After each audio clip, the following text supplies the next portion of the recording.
ভূমধ্যসাগরে ছোট্ট একটি নৌকা, সামনে উত্তাল সমুদ্র, পেছনে ফেলে আসা নিজের দেশ। কেউ মরুভূমি পাড়ি দিচ্ছে, কেউ ডারিয়েন গ্যাপের ভয়ঙ্কর জঙ্গল, কেউ আবার কাঁটাতারের বেড়া টপকে ঢোকার চেষ্টা করছে।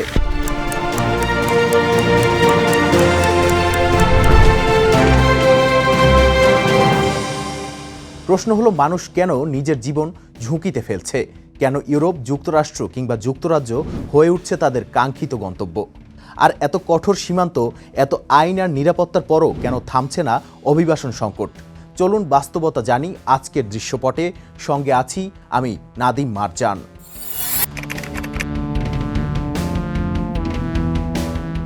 সবাই একই কারণে দেশ ছাড়েন না। কেউ যুদ্ধ থেকে পালান, কেউ রাজনৈতিক নিপীড়ন থেকে, কেউ অর্থনৈতিক ধস, বেকারত্ব কিংবা দারিদ্র্যের কারণে দেশ ছাড়েন। এর সঙ্গে যুক্ত হয়েছে জলবায়ুর পরিবর্তন, বন্যা, খরা, নদী ভাঙন কিংবা জীবিকা হারিয়ে অনেক মানুষ নতুন জায়গায় যাওয়ার পথ খুঁজছেন। অর্থাৎ অনেকের কাছে অভিবাসন কোনো বিলাসিতা নয়, বেঁচে থাকার চেষ্টা। কিন্তু গন্তব্য হিসেবে ইউরোপ, আমেরিকা কিংবা যুক্তরাজ্য কেন? তুলনামূলক বেশি আয়, চাকরির সুযোগ, নিরাপত্তা, শিক্ষা, স্বাস্থ্যসেবা এবং আশ্রয়ের আইনি সুযোগ এসব দেশকে আকর্ষণীয় করে তোলে। অর্থাৎ একদিকে মানুষকে নিজের দেশ ছাড়তে বাধ্য করছে সংকট, অন্যদিকে উন্নত দেশের সম্ভাবনা তাকে টানছে সামনে।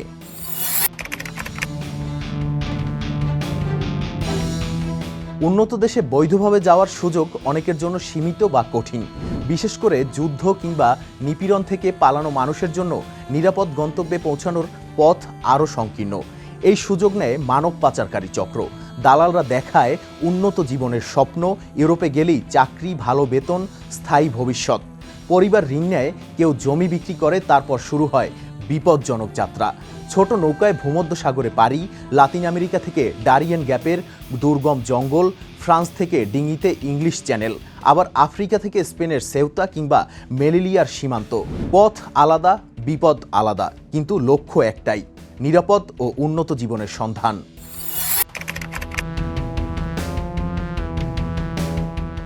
আফ্রিকার মরক্কো সীমান্তের পাশে থাকা সেউতা স্পেনের ভূখণ্ড।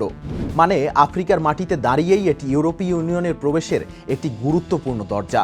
2026 সালের জুলাইয়ের শেষ দিকে প্রায় 72,000 মানুষ সেউতায় প্রবেশের চেষ্টা করেন, কেউ সীমান্ত পেরিয়ে, কেউ সাগর সাঁতরে।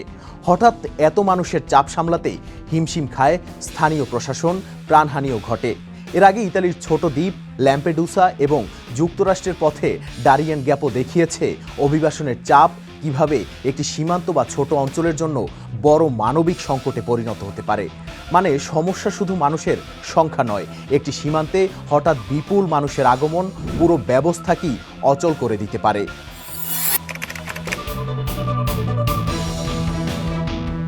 গন্তব্যে পৌঁছানোর পর শুরু হয় আরেক লড়াই।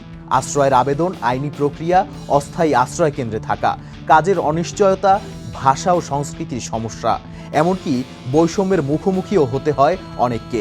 আর যারা পাচারকারীদের হাতে পড়েন তাদের কারো কারো পাসপোর্ট কেড়ে নেওয়া হয়, কারো কাছ থেকে মুক্তিপণও দাবি করা হয়, কেউ বাধ্যতামূলক শ্রমের শিকার হন। আবেদন প্রত্যাখ্যাত হলে সামনে আসে ডিপোর্টেশনের আতঙ্ক। মানে সীমান্ত পার হওয়াই শেষ নয়, অনেকের জন্য সেটি শুরু হয় নতুন অনিশ্চয়তার।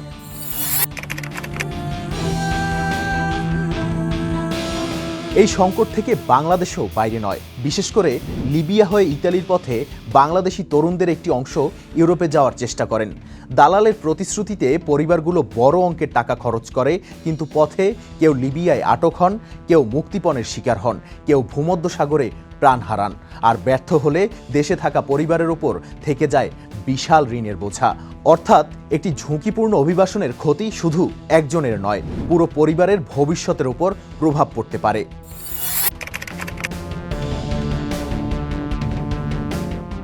অভিবাসনের চাপ সামলাতে ইউরোপীয় ইউনিয়নও নীতি কঠোর করছে।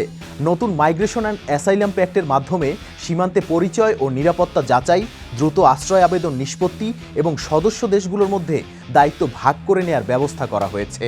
মানে একদিকে ইউরোপ একদিকে আশ্রয়ের আইনি কাঠামো রাখছে, অন্যদিকে অনিয়মিত প্রবেশ ঠেকাতে সীমান্ত আরও শক্ত করছে। কিন্তু এখানেই সবচেয়ে বড় প্রশ্ন, সীমান্ত শক্ত করলেই কি অভিবাসন সংকট থামবে? সম্ভবত না।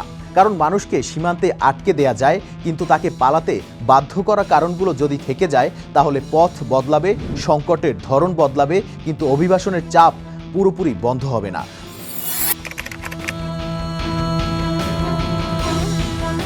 তাই অভিবাসন সংকটের আসল সমাধান শুধু সীমান্ত পাহারা নয়, মানুষকে কেন নিজের দেশ ছাড়তে হচ্ছে সেই কারণগুলো মোকাবিলা করা। আর তা করা না যাওয়া পর্যন্ত পৃথিবীর কোনো না কোনো সীমান্তে নতুন সেউতা তৈরি হওয়ার ঝুঁকিও থাকবে।